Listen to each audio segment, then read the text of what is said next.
বাংলার যুবসাথী প্রকল্পের জন্য আপনি অনলাইনে যদি এখন আবেদন করতে চান তাহলে আজকের এই ভিডিওটি অবশ্যই শেষ পর্যন্ত দেখতে থাকুন। কারণ অনলাইনে আবেদনের ক্ষেত্রে অনেকগুলি পরিবর্তন আনা হয়েছে। এখন থেকে আপনি কিন্তু আগের মতো অনলাইনে আবেদন করতে পারবেন না। তাহলে যারা ইতিমধ্যে অনলাইনে আবেদন করে ফেলেছেন তাদের কি আবেদনপত্র বাতিল হবে সেই সম্পর্কেও আপনি জানতে পারবেন এই ভিডিওর মাধ্যমে। দ্বিতীয়বার কি অনলাইনে আবেদন করা যাবে কি না, একই সঙ্গে এখন আপনি যদি ভুল করে অনলাইনে আবেদন করে থাকেন তাহলে কোনো এডিট অপশান আছে কি না, মানে আপনি সেগুলোর পরিবর্তন ঘটাতে পারবেন কি না বা আপনার ভুলগুলোর সংশোধন করতে পারবেন কি না সেই সম্পর্কেও আজকের ভিডিওর মাধ্যমে জানিয়ে দেব। তাই অবশ্যই ভিডিওটি শেষ পর্যন্ত দেখুন। বাংলার যুবসাথী প্রকল্প এমন একটি প্রকল্প, আপনারা জানেন এই 2026 সালের 5ই ফেব্রুয়ারি বাজেটে রাজ্য সরকার ঘোষণা করেছিল এই প্রকল্পের মাধ্যমে 21 থেকে 40 বছর বয়স পর্যন্ত মাধ্যমিক পাস বেকার যুবক যুবতীদের প্রত্যেক মাসে 1,500 টাকা করে আর্থিক সুবিধা দেওয়া হবে এবং এই বেকার ভাতা তারা পাবে 5 বছরের জন্য। যাই হোক, এই যুবসাথী প্রকল্পে অনলাইনে আবেদনের সমস্ত যে পরিবর্তনগুলি ঘটেছে তা এখন চলুন আপনাদের আমি সরাসরি দেখিয়ে দিই। তবে মূল পর্বে যাওয়ার আগে আপনাদের কাছে ছোট্ট অনুরোধ করব, এই চ্যানেলে আপনি যদি নতুন এসে থাকেন তাহলে প্রতিনিয়ত গুরুত্বপূর্ণ ভিডিওর আপডেট পেতে চ্যানেলটিকে সাবস্ক্রাইব করে পাশে থাকা নোটিফিকেশন বেল আইকনটা অল করে রাখবেন। ফেসবুক থেকে দেখে থাকলে অবশ্যই পেজটিকে ফলো করে রাখবেন। বাংলার যুবসাথী প্রকল্পে আবেদন করার জন্য আপনাকে এই ওয়েবসাইটে চলে আসতে হবে। এই ওয়েবসাইটের লিঙ্ক ইউটিউব থেকে যারা দেখছেন তাদের জন্য আমি ডেসক্রিপশানে দিয়ে রাখবো, আর ফেসবুক থেকে যারা দেখছেন তাদের জন্য কমেন্টে দিয়ে রাখবো। সেই লিঙ্ক থেকে আপনি এই ওয়েবসাইটে চলে আসতে পারবেন। প্রথমেই জানিয়ে রাখি, এই ওয়েবসাইটে আবেদনের ক্ষেত্রে একটা সময়সীমা বেঁধে দেওয়া হয়েছিল। আপনি রাত্রি 7টা থেকে সকাল 9টা পর্যন্ত আবেদন করতে পারতেন। বর্তমানে সেই সময়ের যে ব্যারিয়ার সেটা বন্ধ করে দেওয়া হয়েছে। আপনি এবার কিন্তু 24 ঘন্টাই এখান থেকে আবেদন করতে পারবেন। তো বাংলার যুবসাথী স্কিমে আবেদন করার জন্য এখানে এসে ক্লিক টু অ্যাপ্লাই এর ওপর আপনাকে ক্লিক করে নিতে হবে। এর ওপর ক্লিক করার সঙ্গে সঙ্গে পরবর্তী পেজটা আপনার কাছে ওপেন হবে। এখানে এসে আপনি দেখতে পাচ্ছেন বাম দিকে আছে ডাউনলোড সিস্টেম গাইড, তারপর আছে অ্যাপ্লাই অনলাইন, এবার আছে চেক স্ট্যাটাস। প্রথমে আপনি অ্যাপ্লাই অনলাইন এর ওপর ক্লিক করে নেবেন। এর ওপর ক্লিক করার সঙ্গে সঙ্গে এই যে পেজটি আপনার কাছে ওপেন হবে। এই লগ ইন পেজে এসে আপনাকে আপনার মোবাইল নম্বরটা প্রথমে দিয়ে দিতে হবে। তারপর এই যে সলভ আছে, অর্থাৎ একটা অঙ্ক দেওয়া আছে যার সমাধান করে এন্টার ক্যাপচার ঘরে বসিয়ে নিতে হবে।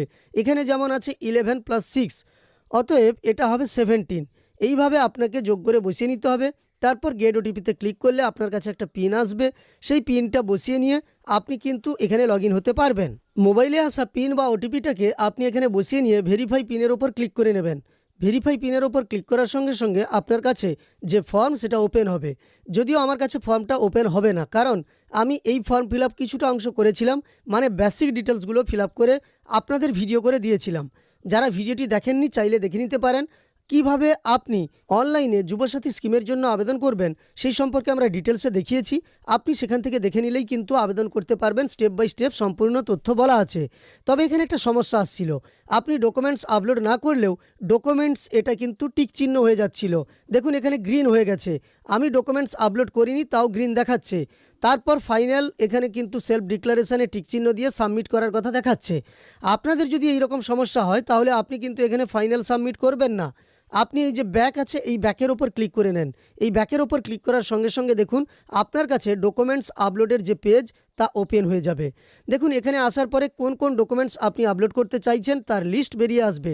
যেমন ডকুমেন্ট টাইপের নিচে আছে সিলেক্ট, এর ওপর আপনি ক্লিক করে নেন। দেখুন মাধ্যমিক কিংবা সমতুল্য পরীক্ষার অ্যাডমিট কার্ড, তারপর মার্কশিট কিংবা সার্টিফিকেট, তারপর আধারের কপি, ভোটারের কপি, পাসবুকের ফার্স্ট পেজের জেরক্স কিংবা ক্যান্সেল চেক, আপনি কোন কোন যে ডকুমেন্টস আপলোড করছেন সেগুলো এখান থেকে সিলেক্ট করবেন একটা একটা করে, তারপর সেগুলো আপলোড করবেন।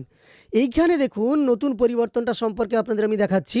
এই যে মাধ্যমিক বা সমতুল্য পরীক্ষার অ্যাডমিট কার্ড বলুন বা মার্কশিট বলুন কিংবা যে কোনো কপির ক্ষেত্রেই কিন্তু সেলফ অ্যাটেস্টেড লেখা হয়েছে। আগে এই সেলফ অ্যাটেস্টেড কথাটা ছিল না, অর্থাৎ আপনার স্বপ্রত্যয়িত নকল দিতে হতো না। আপনি কেবলমাত্র আপনার ডকুমেন্টসগুলোকে স্ক্যান করে পিডিএফ ফরম্যাটে জমা দিয়ে দিতেন। আরও পরিবর্তন হয়েছে আপনাদের আমি দেখাচ্ছি। তবে প্রথম পরিবর্তনটা দেখালাম, দেখুন আপনাকে এবার কিন্তু সমস্ত ডকুমেন্টস জেরক্স করতে হবে, তার নিচে নিজেকে সই করতে হবে এবং সেইটাকেই আপনি পিডিএফ ফরম্যাটে ট্রান্সফর্ম করবেন। তারপর কিন্তু আপনি এগুলোকে এখানে আপলোড করতে পারবেন। তাই সেলফ অ্যাটেস্টেড লেখা আছে। এটা গেল প্রথম পরিবর্তন। দ্বিতীয় পরিবর্তন দেখুন, আগে ছিল 2 কেবির মধ্যে আপনাকে কিন্তু এই পিডিএফ ফাইলগুলো আপলোড করতে হয়েছিল। এবার কিন্তু 2 MB আর নয়, আপনাকে অনেকটাই কম করতে হবে। এইগুলো দেখুন, আমি ব্যাকে গিয়ে আপনাদের সরাসরি দেখিয়ে দিচ্ছি। বর্তমানে আপনি যে ডকুমেন্টসগুলো আপলোড করবেন সে ডকুমেন্টসগুলো আপনাকে 300 কেবির মধ্যে হতে হবে। একেবারে প্রথমেই দেখিয়ে দেওয়া হচ্ছে, দেখুন, ফাইল সাইজ ম্যাক্সিমাম 300 কেবি। পিডিএফে 300 কেবির মধ্যে আপনাকে ফাইলগুলো করতে হবে এবং আপলোড করতে হবে। প্রত্যেকটা ফাইলের ক্ষেত্রে দেখুন এখন কিন্তু 300 কেবি করে দেওয়া হয়েছে এবং পাসপোর্ট সাইজের যে ফটোটা সেটার ক্ষেত্রে 50 কেবি আর সিগনেচারের ক্ষেত্রে 50 কেবি করা হয়েছে, মানে অনেকটাই কম। এগুলো ছিল 1 এমবি আর এই ডকুমেন্টসগুলোর ক্ষেত্রে ছিল 2 এমবির মধ্যে হতে হবে। বর্তমানে দেখুন এইগুলো সব বদলে দেওয়া হয়েছে, বর্তমানে 300 কেবি করে দেওয়া হয়েছে এবং ফটো সিগনেচারের ক্ষেত্রে বর্তমানে করে দেওয়া হয়েছে 50 কেবি করে। তাই অবশ্যই আপনি এইগুলোকে ঠিকঠাকভাবে ট্রান্সফর্ম করবেন বা পিডিএফ ফাইলে আপনি কিন্তু এইভাবে মেমোরি কমিয়ে নিতে পারেন। গুগলে গিয়ে মেমোরি কমিয়ে নিয়ে তবেই আপলোড করবেন। এবার যারা আবেদন করে ফেলেছেন ইতিমধ্যেই যুবসাথী প্রকল্পের জন্য, আপনাদের ডকুমেন্টসে সেলফ অ্যাটেস্টেড নেই কিংবা আপনাদের পিডিএফ ফাইলগুলো 2 এমবির মধ্যে আছে, সেক্ষেত্রে আপনাদের কি কোনো সমস্যা হবে? না, একেবারেই না, আপনাদের কোনো সমস্যা হবে না। কারণ এই ওয়েবসাইটের পরিবর্তন আনা হয়েছে সরকারের পক্ষ থেকে। সে জায়গায় আপনি তো আর দায়ী নয়, আপনি দ্বিতীয়বার আবেদনও করতে পারবেন না। আপনি স্ট্যাটাস চেক করে দেখতে পারবেন চেক স্ট্যাটাসের উপর ক্লিক করে, কিন্তু আপনি আর দ্বিতীয়বার আবেদন করতে পারবেন না। তাই আপনি যদি আবেদন করে ফেলেছেন কোনো সমস্যা নেই, কোনো চিন্তা করার কারণ নেই। আপনার সব কিছু ঠিকঠাক থাকলে আবেদনপত্র মঞ্জুর হয়ে যাবে বা আবেদনপত্র গৃহীত হবে। আর যদি আপনি নতুন আবেদন করে থাকেন তাহলে এই ফাইলগুলোকে 300 কেবির মধ্যে করুন, জেরক্স করে সেলফ অ্যাটেস্টেড করুন, তারপরই কিন্তু আপনি এখানে আপলোড করতে পারবেন। আর যারা স্ট্যাটাস চেক করতে চাইছেন, স্ট্যাটাস চেক করা যাচ্ছে। আপনি চেক স্ট্যাটাসের ওপর ক্লিক করে নেবেন। ক্লিক করার পরে আপনার মোবাইল নম্বরটা যা রেজিস্ট্রেশনের সময় দিয়েছিলেন এখানে বসিয়ে নেবেন, ক্যাপচা কোড বসিয়ে নেবেন। এবার পিন আসবে, সেই পিনটা বসিয়ে নিয়ে ভেরিফাই করবেন, তখনই স্ট্যাটাস দেখতে পাবেন। তো দেখুন, স্ট্যাটাস চেকের জন্য আপনি পিনটা বসিয়ে নিয়ে ভেরিফাই পিনের ওপর যখনই ক্লিক করবেন আপনার স্ট্যাটাস দেখিয়ে দেওয়া হবে। দেখুন আমার ক্ষেত্রে আমি এই ফর্মটা ফাইনাল সাবমিট করিনি, বেসিক ডিটেলস দিয়েছি, তারপর ডকুমেন্টস আপলোড করতে হবে এবং ফাইনাল সাবমিট করতে হবে, সেই স্ট্যাটাসটাই দেখিয়ে দেওয়া হচ্ছে। আপনি এইভাবে আপনার স্ট্যাটাস চেক করে দেখতে পারবেন। আপনার আবেদনপত্র মঞ্জুর হলে অ্যাপ্রুভড দেখাবে। আর এই জায়গাতে যারা ডকুমেন্টস আপলোড করতে পারছেন না তারা ব্যাক করে ডকুমেন্টস আপলোড করতে পারবেন। এডিট অপশানের ব্যাপারে বলে রাখি, এখনও পর্যন্ত এখানে কিন্তু কোনো এডিট অপশান দেওয়া হয়নি। এবার আপনি যখন ফাইনাল সাবমিট করবেন তখন দেখিয়ে দেওয়া হচ্ছে আপনি সব কিছু তথ্য যাচাই করে নেন, ঠিক থাকলে তবেই ওকে করুন। তাই আপনি দেখে শুনে ঠিকঠাকভাবে কিন্তু ফাইনাল সাবমিট করবেন, যেহেতু কোনো এডিটের অপশান এখনও পর্যন্ত দেওয়া হয়নি। প্রত্যেকটা তথ্য এই ভিডিওর মাধ্যমে আপনাদের দেখিয়ে দিলাম।